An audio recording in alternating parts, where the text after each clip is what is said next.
తెలంగాణలో మాజీ ఎమ్మెల్యే బాల్కా సుమన్ ప్రవర్తనపై పెద్ద ఎత్తున విమర్శలు వెల్లువెత్తుతున్నాయి. ముఖ్యమంత్రి రేవంత్ రెడ్డిపై మాజీ ఎమ్మెల్యే బాల్కా సుమన్ వ్యాఖ్యలను కాంగ్రెస్ నేతలు తీవ్రస్థాయిలో ఖండిస్తున్నారు. బాల్కా సుమన్ ప్రవర్తనపై మండిపడుతున్నారు. మంచిర్యాల, కొమరం భీం జిల్లాలో నాయకులు, కార్యకర్తలు నిరసనలు చేపట్టారు. బాల్కా సుమన్ దిష్టిబొమ్మను వీధుల్లో ఊరేగించారు. ముఖ్యమంత్రి రేవంత్ రెడ్డిని చెప్పుతో కొడతానంటూ ఓ సభలో రెచ్చిపోయారు బాల్కా సుమన్.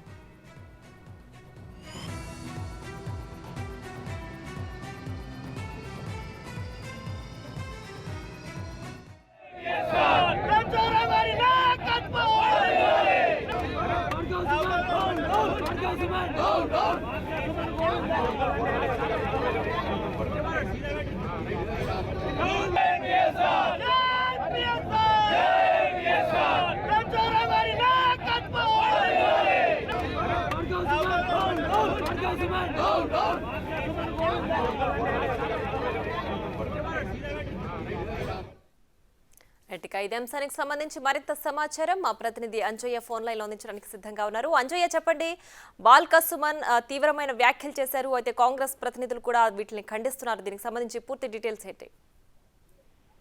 ప్రియా, ప్రధానంగా ఏదైతే సుమన్ చేసిన వ్యాఖ్యలు తీవ్రమైన దుమారాన్ని రేపుతున్నాయి. ముఖ్యంగా సీఎం ను కించపరుస్తూ చేసిన వ్యాఖ్యలపై ఏదైతే కాంగ్రెస్ పార్టీ అదేవిధంగా ప్రజల్లో కూడా తీవ్రమైన ఆగ్రహం వ్యక్తమవుతుంది. ఇప్పటికే ఏదైతే జిల్లాకు సంబంధించిన ఎమ్మెల్యేలు ప్రేమ్ సాగర్ రావు, అదేవిధంగా ఏదైతే వివేక్, అదేవిధంగా వినోద్ కూడా ఖండించడం జరిగింది. అదేవిధంగా కాంగ్రెస్ పార్టీకి సంబంధించిన కార్యకర్తలు కూడా నిరసన పర్వాన్ని కొనసాగిస్తున్నారు. మనం ప్రస్తుతం చూస్తున్న విజువల్స్ మంచిర్యాల జిల్లా కేంద్రంలో ఐబీ చౌరస్తా నుంచి బెల్లంపల్లి చౌరస్తా వరకు సుమన్ కి సంబంధించిన శవయాత్ర నిర్వహించడం జరిగింది. ఈ సందర్భంగా ఏదైతే వందలాది మందిగా కాంగ్రెస్ కార్యకర్తలు పాల్గొంటూ ఏదైతే సీఎం రేవంత్ రెడ్డిని కించపరుస్తూ వ్యాఖ్యలు చేశారో ఆ వ్యాఖ్యలపై తీవ్రమైన ఆగ్రహం వ్యక్తం చేశారు.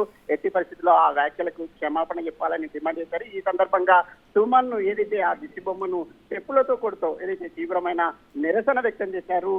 ఇలాంటి పరిస్థితి మళ్ళీ కూడా పునరావృతమైతే తగిన శాస్తి చేస్తామంటూ కాంగ్రెస్ నాయకులు సుమన్ హెచ్చరించడం జరిగింది. Priya. Right Anjaiah, thanks for the updates.